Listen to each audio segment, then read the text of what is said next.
अस्सलाम वालेकुम बच्चों, उम्मीद है कि आप लोग सब ठीक ठाक होंगे। अच्छा जी, सबसे पहले नंबर पे लास्ट वीडियो के अंदर मैं आप लोगों को मैथ ट्रांसफ़र कंप्लीट पढ़ा चुकी थी। आज हम पढ़ेंगे हीट ट्रांसफ़र। हीट ट्रांसफ़र थोड़ा सा लेंथी है, इस वजह से मैं आपको इसको 2 वीडियोस के अंदर कंप्लीट करवाऊंगी, ठीक है। ये वाला जो हीट ट्रांसफ़र, अगर तो पेपर में सवाल आता है right a note on heat transfer या मैकेनिज़म्स ऑफ हीट ट्रांसफ़र, तो जितना मैं आपको अभी पढ़ाऊँगी ना वो मोर देन इनफ है, ठीक है। उसको आप कर लेंगे तो आपका क्या हो जाएगा, क्वेश्चन अटैम्प्ट हो जाएगा।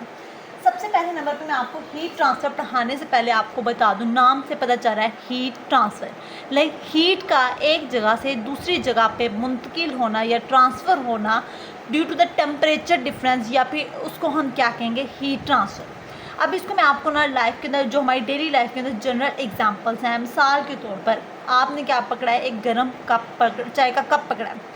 अब वो चाय का कप क्या है, गर्म है, वहाँ से हीट ट्रांसफ़र होती है। आपको क्यों, कैसे फील होता है कि वो चाय का कप गर्म है?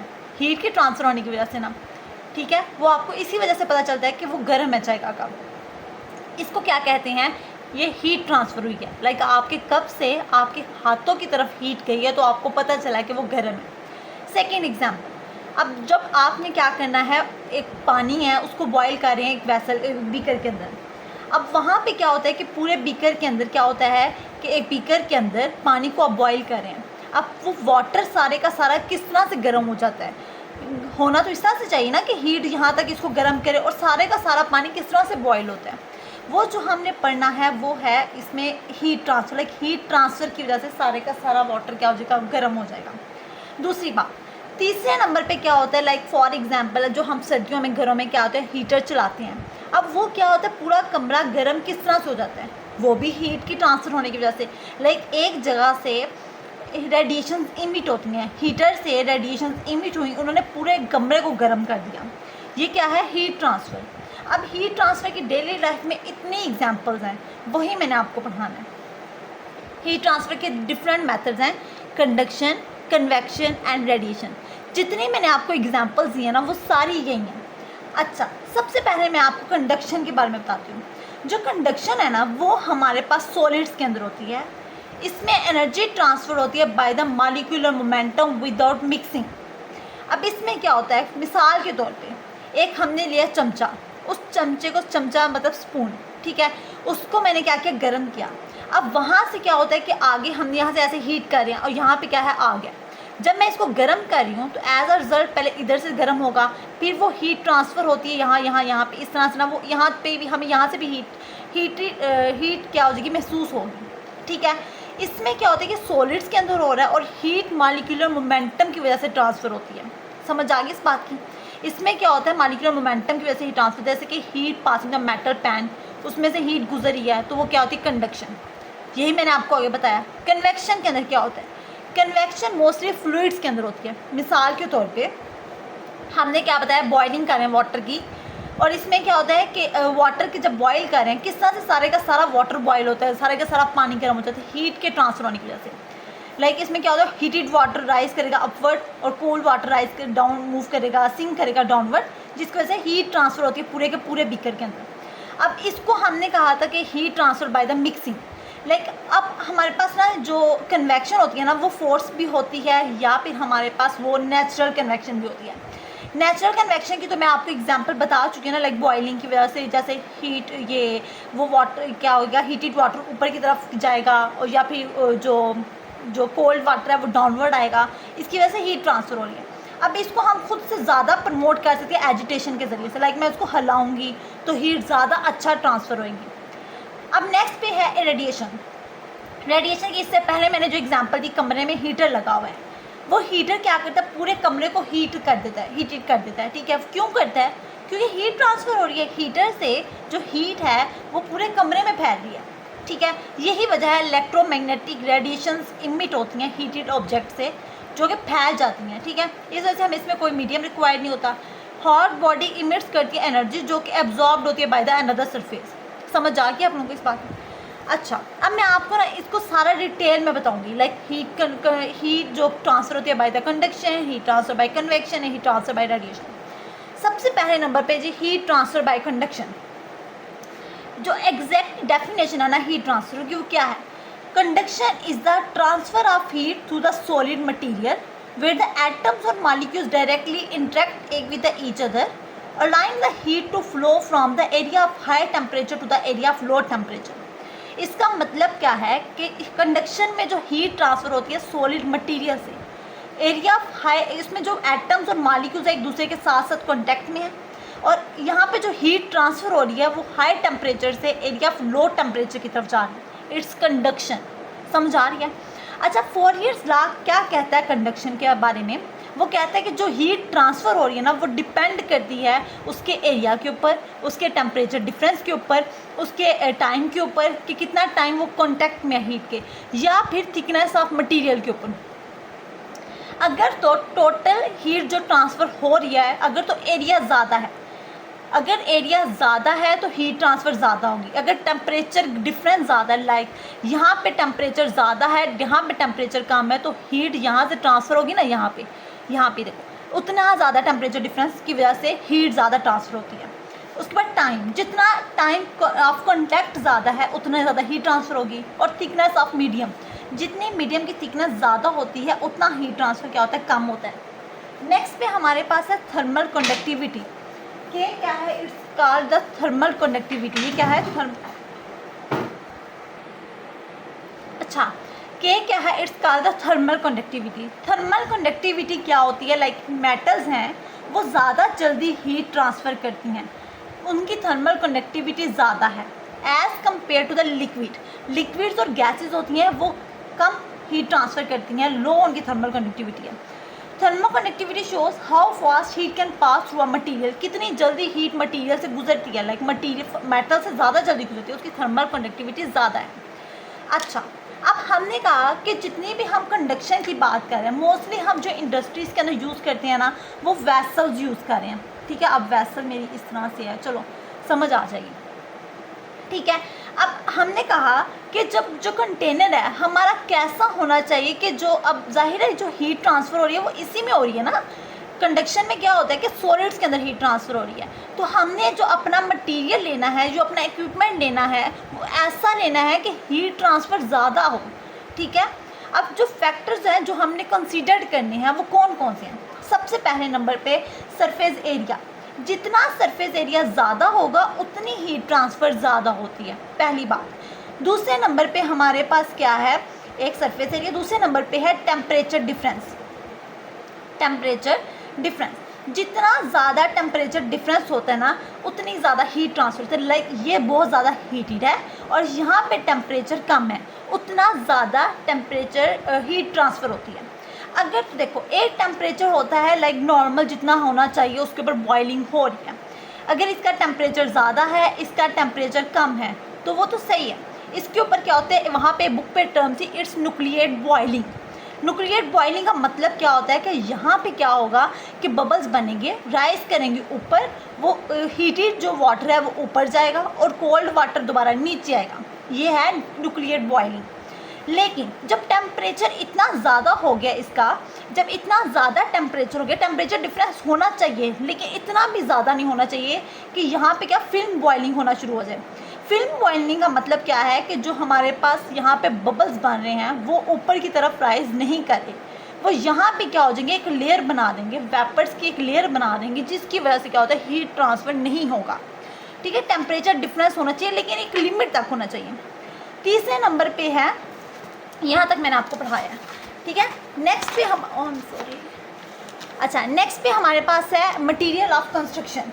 जो हमारा मटेरियल होगा ना, मटेरियल ऐसा होना चाहिए कि हमारे पास जो हीट है जल्दी से ट्रांसफ़र हो जाए. लाइक मटेरियल हमारा स्टेनलेस स्टील होना चाहिए. चौथे नंबर पे एयर रिमूवल. अच्छा, जो हमारे पास एयर रिमूवल की बात हो रही है इन डैट केस जब हम स्टीम को यूज़ करें सोर्स ऑफ हीट के तौर पर. अब ये हमारे पास क्या है, एक वैसल, यहाँ पे क्या है हमारे पास बाहर स्टीम है.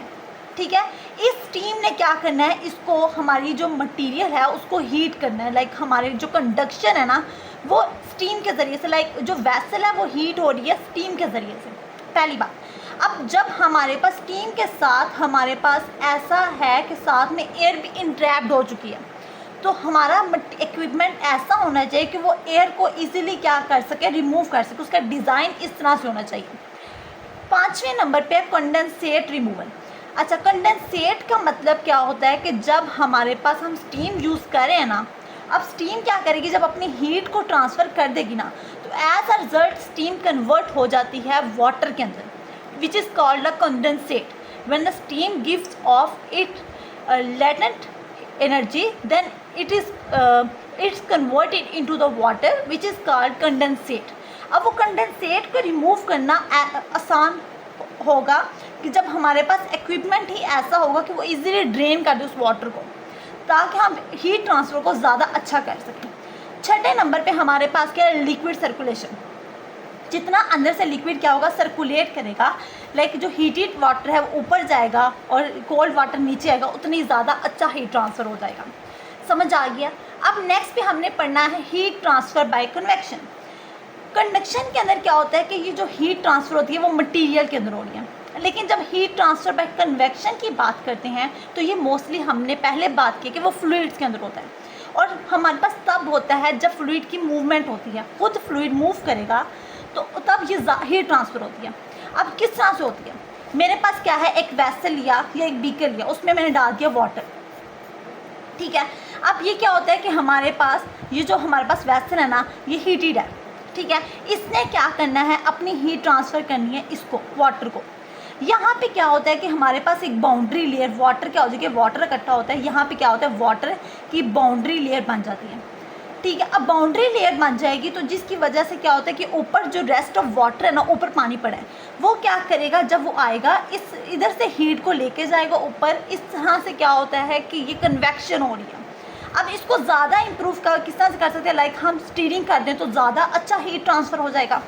इसमें क्या होता है, heat from the hot surface से वो पास करता है बाउंड्री लेयर से, रेस्ट ऑफ लिक्विड क्या करेगा, मूव करेगा और हीट को क्या करेगा, स्प्रेड कर देगा. इसको कन्वेक्शन कहा जाता है. उसके बाद मैंने बाउंड्री लेयर को डिफाइन कर दिया, आपको समझ आ जाएगी पढ़ के.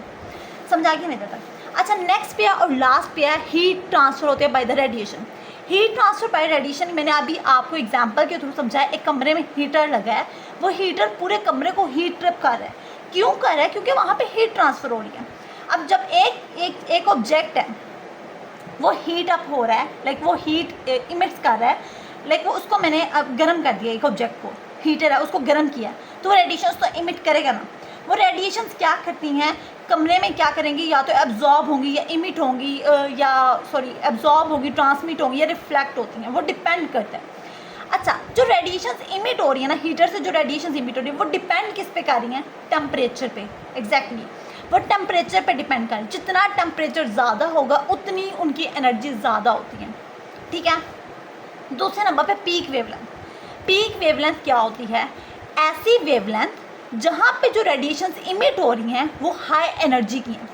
आपने ये डिफरेंस पढ़ा होगा कि जितनी एनर्जी ज़्यादा होती है, रुको, वेवलेंथ और फ्रीक्वेंसी का रिलेशनशिप आपस में क्या है, ऑपोजिट, ठीक है. वेवलेंथ कम, फ्रीक्वेंसी ज़्यादा, ठीक है, और एनर्जी और फ्रीक्वेंसी इक्वल होती हैं, ठीक है, ज़्यादा होती है. अब हमने क्या बात की है, पीक वेवलेंथ वो वेवलेंथ जहाँ पे रेडिएशंस क्या होती हैं, जो रेडिएशंस इमिट हो रही हैं ना, वो वेवलेंथ जहाँ पे जो रेडिएशंस इमिट हो रही हैं उनकी एनर्जी ज़्यादा है, यही मैंने बात की ना, उसको कहते हैं पीक वेवलेंथ. जितना टेम्परेचर ज़्यादा कर रहे हैं उतनी एनर्जी ज़्यादा है.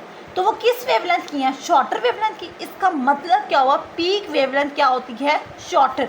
पीक वेवलेंथ शॉर्टर होती है जब हम हाई टेम्परेचर करते हैं. समझ आ गई इस बात की, आई होप सो आ गई होगी. नेक्स्ट पे इंटेंसिटी. जितना टेम्परेचर ज़्यादा होगा उतनी ही इंटेंसिटी रेडिएशंस की ज़्यादा होती है. अच्छा, अब हमारे पास जो नेक्स्ट चीज़ है ना, वो है कि अब जो हीटिंग हो रही है, लाइक कोई ऑब्जेक्ट हीट अप हो रही है, लाइक अगर हम एक कमरे में बैठे हैं, वहाँ पे क्या है, हीटर चल रहा है, ठीक है. अब वो जो हीटिंग है, हमारी बॉडी का टेम्परेचर राइज हो रहा है, वो डिपेंड करता है कि वो जो हीटर है कितनी रेडिएशंस इमिट कर रहा है, एक बात, और हमारी बॉडी की एबिलिटी है कि वो कितनी रेडिएशंस को एब्जॉर्ब कर रही है. वो क्या होती है, रेडिएशन, वो हीटिंग होने की, लाइक हीटिंग इन दोनों चीज़ों पर डिपेंड करता है. नेक्स्ट पे हम दो सोर्सेज को यूज़ करते हैं सोर्स ऑफ हीटिंग के लिए, एक इंफ्रारेड लैम्प को या फिर सिरेमिक रोड को. ये मैं आपको वैसे बता देती हूँ. जो इंफ्रारेड लैम्प है वो हमारे पास हाई टेम्परेचर के ऊपर काम करता है. जब हाई टेम्परेचर के ऊपर काम करता है तो एज अ रिज़ल्ट हम इसको थर्मोलेबाइल ड्रग्स के लिए यूज़ नहीं करते as a source of heat. Ceramic rod low temperature पे काम करता है, लाइक टेम्परेचर कम तो एनर्जी कम, एनर्जी कम तो वेवलेंथ ज़्यादा, तो इसकी क्या होती है लॉन्गर वेवलेंथ होती है। ये बेस्ट चॉइस होते हैं हीट सेंसिटिव मटीरियल के लिए। अच्छा, नेक्स्ट पे जो बात है ना वो ये है कि combination of heat transfer method. कभी ऐसा देखें कि आप कहें कि हीट ट्रांसफ़र हो रही है कंडक्शन के ज़रिए से तो या कन्वेक्शन के ज़रिए से, वहाँ पे कोई और मेथड इन्वॉल्व नहीं होगा। लाइक मैं आपको एग्जांपल देती हूँ एक हॉट एयर ओवन की, उसकी पिक्चर मैं साइड पे लगा दूँगी, ठीक है। अब हॉट एयर ओवन के अंदर क्या होता है कि हमने क्या करना है, किसी मटीरियल को ड्राई करना है। वो मैंने क्या किया, उस हॉट एयर ओवन के अंदर ये शेल्फ्स हैं, उस मटीरियल को मैंने रख दिया, ठीक है। अब वहाँ पे क्या होता है कि हॉट एयर क्या होगी, यहाँ पे हॉट एयर इमिट हुई, वो क्या होता है यहाँ पे फ़ैन लगा हुआ है, वो सारी की सारी हॉट एयर को यहाँ पे फैला देगा, ठीक है। अब यहाँ पे जो हीट ट्रांसफ़र होता है ना मोस्टली वो होता है कन्वेक्शन के थ्रू। किसके ज़रिए से, कन्वेक्शन के ज़रिए से, क्योंकि जो हॉट एयर रहती है वो हमारे पास फ़ैन क्या होगा, उस हॉट एयर को ऐसे फैला देगा, वो मटीरियल के सराउंडिंग में आ जाएगी, उसको ड्राई कर देगी, ठीक है। एक बात। अब दूसरे नंबर पे यहाँ पे रेडिएशंस भी इन्वॉल्व हैं। अब हमने कहा कि सिर्फ एक मेथड नहीं, बहुत से केसेस ऐसे होते हैं जहाँ पे तीनों मैकेनिज्म्स इन्वॉल्व होते हैं हीट ट्रांसफ़र के। ये क्या होता है, इसकी सरफेस बॉडी हीट होंगी और ये भी रेडिएशन इमिट करेंगी, जिसकी वजह से हमारा मटेरियल क्या हो जाएगा, हीट अप हो जाएगा।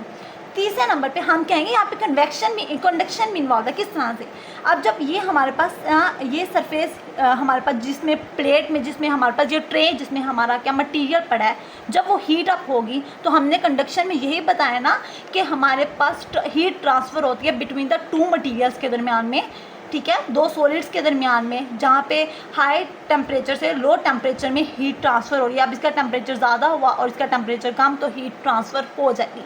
लाइक मेरा कहने का मतलब ये है कि जब हमारे पास हीट ट्रांसफ़र का कोई हो रही होती है तो उसमें अगर एक कन्वेक्शन इन्वॉल्व है तो इसका मतलब ये कभी नहीं है कि दूसरा और कोई मैकेनिज़्म इन्वॉल्व नहीं होगा हीट ट्रांसफ़र का। अगर कन्वेक्शन या रेडिएशन इन्वॉल्व है तो साथ में कंडक्शन भी इन्वॉल्व होगी। अच्छा बच्चों, मैंने यहाँ तक आपको पढ़ाया, अगर पेपर में सवाल आता है write an note and heat transfer तो इतना इनफ है, ठीक है। उसमें आप क्या लिखोगे, हीट ट्रांसफ़र की डेफिनेशन, कंडक्शन, कन्वेक्शन, रेडिएशन को हल्का सा एक्सप्लेन करोगे, फिर then heat transfer by conduction को पूरा एक्सप्लेन करोगे, हीट ट्रांसफ़र बाय कन्वेक्शन को पूरा एक्सप्लेन करोगे, हीट ट्रांसफ़र बाय रेडिएशन को पूरा एक्सप्लेन करोगे, ठीक है। जो नेक्स्ट वाला है ना वो अगर फॉर एग्जांपल हमारे पास यूज़ पूछते हैं लाइक स्टीम को हम यूज़ करते हैं as a heat transfer, steam किस तरह से जनरेट होती है, स्टीम को हम यूज़ कर रहे हैं एज अ हीट के सोर्स के तौर पर, like as a source of heat हम यूज़ कर रहे हैं, तो किस तरह से उसको जनरेट करते हैं, किस तरह से उसको डिस्ट्रीब्यूट करते हैं, उसकी प्रॉपर्टीज़, और किस तरह से हमने कहा था कि कंडेंसेट बनता है, उसको रिमूव किस तरह से करना है, वो है, ठीक है। वो अलग से टॉपिक है, तो इस वजह से मैंने सोचा कि मैं उसको अलग वीडियो के अंदर आपको बता दूँ। यहाँ तक मैंने आपको बताया। अगर कोई भी क्वेश्चन हो तो आपने मेरे से कमेंट सेक्शन में ज़रूर पूछना है, और इसके अलावा बेस्ट ऑफ लक। और अगर वीडियो अच्छी लगी तो आप लोगों ने अपने फ्रेंड्स के साथ ज़रूर शेयर करनी है। ओके, अल्लाह हाफिज़, नेक्स्ट वीडियो में मिलते हैं।